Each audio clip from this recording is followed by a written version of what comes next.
DACA is the Deferred Action for Childhood Arrivals, and it is a program for undocumented children to be able to normalize themselves here in the United States. And I'm a recipient. If DACA was ended, I would have more difficulty studying at any university. I feel like I'm very privileged in being in an institution that is not publicly funded, just because with a lot of other issues with public schooling, you're having to deal with a lot of, I'm not easily protected. The university cannot, deny a search if they don't have a search warrant or stuff like that.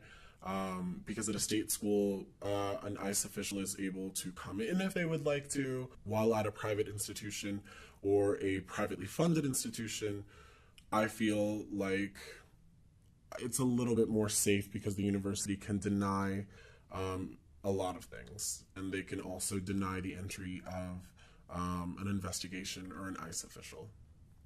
The day that I found out that DACA was rescinded under President Trump's government was a very bleak day. It was in October. I remember I was in class and a conversation came up and I just felt so uncomfortable. Tears welled up in my eyes and I wanted to run. I didn't know where to run to.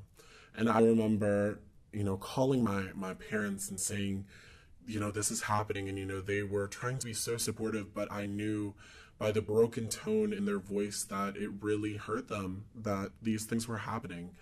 And I remember going to my next class and seeing another friend of mine who was directly affected, and we didn't even speak. We just ran at each other and hugged, and we sobbed our eyes out outside of the classroom. And I remember someone else was crying, and this individual came over, and it was something that brought us together, not for something that we wished it would have brought us together. I truly do feel like DACA students should not be the one that are speaking out.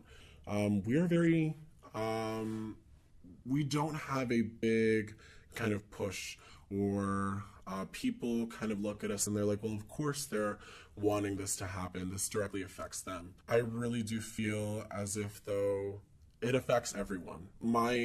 My people, and I say that with every ounce of love that I can because they are truly my people.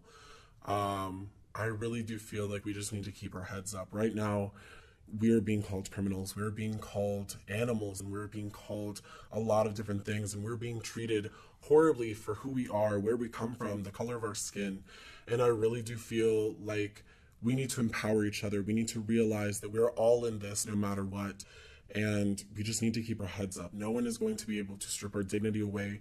And we are a very proud people. The blood of a Latinx or Hispanic human being is very strong. It's very powerful. And it's a force not to mess with. And I just want everyone to know, from not only my people, but those allies with us, that this fight is a good fight. And this fight is something that we will win no matter what.